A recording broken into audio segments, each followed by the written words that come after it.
Olá, gente. Vamos dar início à nossa segunda videoaula sobre a respeito do conteúdo que vai cair na prova no próximo domingo, dia 22. Ontem eu falei um pouquinho para vocês aqui sobre uma parte desse conteúdo, né, que está lá na unidade G da apostila da professora Susan Aparecida. Falei um pouquinho para vocês sobre a Revolução de 74, a Revolução dos Cravos, a literatura colonial, a literatura pós-colonial, desculpe. Falei um pouquinho sobre o existencialismo, literatura existencialista e pós-moderna portuguesa, né? E o conteúdo da aula de hoje é outro tema que vai ser abordado na prova, que é a literatura do José Saramago. José Saramago, vocês já devem conhecer pelo menos de nome, escritor bem importante em língua portuguesa, tá? É o único escritor em língua portuguesa que já ganhou um prêmio Nobel, tá? Ele é português. E a obra dele, que foi publicada aqui já na segunda metade do século XX, ele já se encaixa ali naquela literatura pós-74 que eu falei ontem para vocês. A obra dele, de fato, é bem importante dentro dessa literatura contemporânea portuguesa. O Saramago ele tem uma série de recursos que ele usa na literatura dele que subverte vários aspectos da literatura. Primeiro, o modo como ele usa a língua, tem uma forma muito particular de trabalhar a linguagem. Segundo, o modo como ele revisa às vezes a história de Portugal, as tramas dos romances dele frequentemente envolvem aspectos da história de Portugal, como a história do cerco de Lisboa, que fala do cerco de Lisboa lá no início, no surgimento de Portugal, lá na época do rei Dom Afonso Henriques. Você tem o ano da morte de Ricardo Reis, que faz um relato ali do ano de 1936, que é um ano bem importante ali, dentro de Portugal, já vivia a ditadura de Salazar e tudo mais. Memorial do Convento e outros romances mais, onde ele faz uma releitura da história de Portugal. Essa releitura da história que o Saramago faz nesses romances é sempre uma leitura muito particular. Ele nega, por exemplo, a historiografia oficial, aquela história que a gente aprende nos nossos livros didáticos.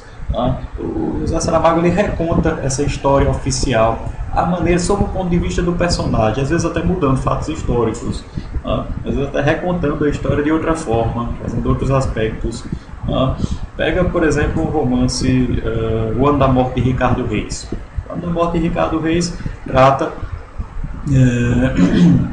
um relato do ano de 1936 sob o ponto de vista desse personagem, que na verdade não é um personagem criado por Saramago.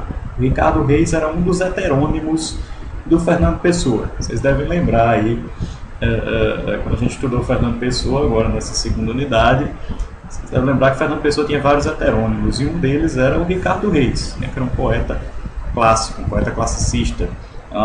E o Saramago pega esse personagem do Ricardo Reis e resolve contar o último ano de vida dele, que é o ano de 1936.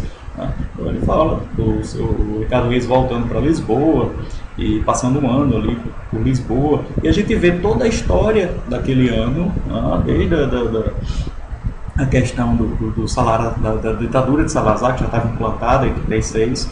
A gente vê também a história mundial. A gente vê o que está acontecendo na Espanha, a Guerra Civil Espanhola, a ascensão do nazismo. A gente vê tudo isso sob a ótica do Ricardo Reis. Então veja como a literatura de Saramago ela reconta a história a partir da história portuguesa, a partir do ponto de vista do personagem, de certa forma negando a historiografia oficial. Bem interessante a gente analisar esse aspecto dessa negação da historiografia oficial. Então, se por um lado Saramago reconta a história, ele reconta a historiografia portuguesa, por outro lado ele também retrabalha a linguagem. A linguagem em Saramago ela tem muitos sentidos, ela é muito ampla. Às vezes ela não é simplesmente, ela não é literal, tem muitos recursos metalinguísticos. Ela tem muitos recursos para se autocomentar, digamos assim. Uma das coisas que chama a atenção é que Saramago ele nunca usa ele sempre tenta despertar no leitor uma postura crítica com relação à própria linguagem. As palavras em Saramago, ele sempre está questionando o valor que as palavras têm, a correspondência entre a palavra e a coisa.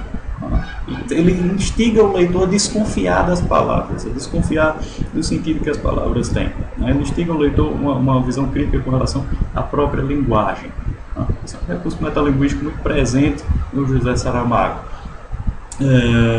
Essa linguagem que não coincide com o real, ela vai instigando o leitor a ver a literatura de Saramago como essa literatura que questiona a própria matéria-prima do escritor, que é a língua. Isso nos leva, nessa discussão sobre a linguagem em Saramago, nos leva a uma discussão que a professora Susan Aparecida traz na apostila dela, na página 137, o último parágrafo aí da página 137, queria que vocês lessem isso aí com atenção, quando ela discute o dialogismo em Saramago. A obra de Saramago ela tem esse aspecto muito presente, esse aspecto do dialogismo. E o que é esse dialogismo? Pega pelo nome, dialogismo, já remete a diálogo, já remete a conversa. E diálogo sempre requer pelo menos duas pessoas, requer duas personalidades, por exemplo, para que você possa dialogar.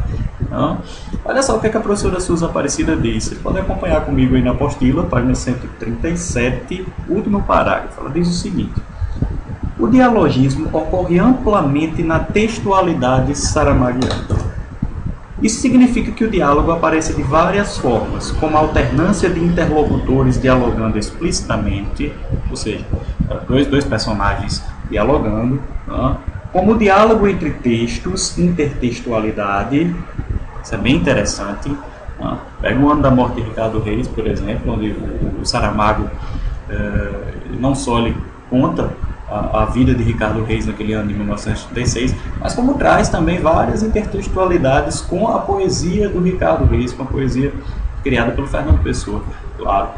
Ele está fazendo um diálogo ali entre a prosa dele, entre a prosa que ele está narrando no Ano da Morte de Ricardo Reis, e a própria poesia do Fernando Pessoa também. E também como um diálogo estilizado quando representa um diálogo interior. Veja que o personagem principal em Saramago ele tem também esse diálogo consigo mesmo, esse diálogo interior, esse autoquestionamento. O sentido amplo em que dialogismo ocorre pode ser percebido na própria intenção de comunicar, quando o autor-narrador conversa com o leitor e na réplica que nos cabe como leitores, buscando dar sentido ao que lemos ou ouvimos. Esse é um recurso que o Saramago usa, é um recurso da literatura de modo geral, a gente vai encontrar em Essa de Queiroz, no Machado de Assis. O Saramago usa também com bastante frequência, que é dialogar com o leitor. Pega um romance bem famoso dele, um ensaio sobre a cegueira, e vê como em vários momentos ele instiga o leitor, ele dialoga com o leitor. E cabe, obviamente, ao leitor dar a sua resposta imaginária. Isso também é dialogismo, isso também é um conceito de uma literatura dialógica. Vamos continuar aqui. Nesse sentido, o conceito de dialogismo, proveniente das teorias de Bakhtin, entende-se que a linguagem é, em si mesma, dialógica. Gente, isso é bem importante. Saramago vai trazendo na literatura dele esse conceito do diálogo, do dialogismo, e a literatura dele é dialógica. Ela traz esses elementos de diálogo interno, digamos assim. Diálogo do personagem consigo mesmo, do personagem com outro personagem, do texto com outros textos, isso é importante. O texto de Saramago está sempre dialogando com outros textos. O diálogo do escritor com o leitor. O dialogismo ele é parte dessa concepção bakhtiniana de que o texto literário por si só pressupõe um diálogo. Então, gente, isso é o que eu tinha a falar hoje sobre Saramago. Leiam com bastante atenção, com bastante cuidado aqui o capítulo 20, especialmente esse tópico aqui, 20.6, que fala do José Saramago, especificamente. Tá? Preste atenção aqui nesses aspectos que ela fala da forma como Saramago lida com a história portuguesa. Tá? Preste atenção nesse lado do dialogismo, o que é dialogismo e como ele aparece na literatura de Saramago. Tá? Então, a partir de tudo isso, dá para fazer uma boa prova. Acima de tudo, gente, vão acompanhando o fórum, tá legal?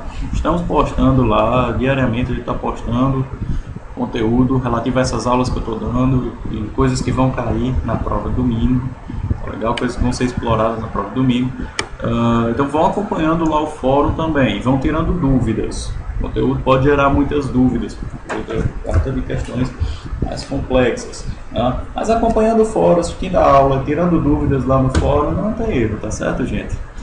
Então, domingo é a prova de vocês, dia 22 de novembro.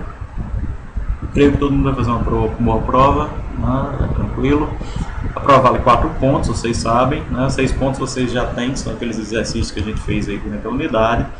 A prova vai valer 4 pontos. Tá? E eu desejo a todos vocês uma boa prova. Agradeço a atenção aí esse semestre, né, que a gente passou juntos mais uma vez, Portuguesa 2. Espero reencontrar vocês em breve. Tá legal?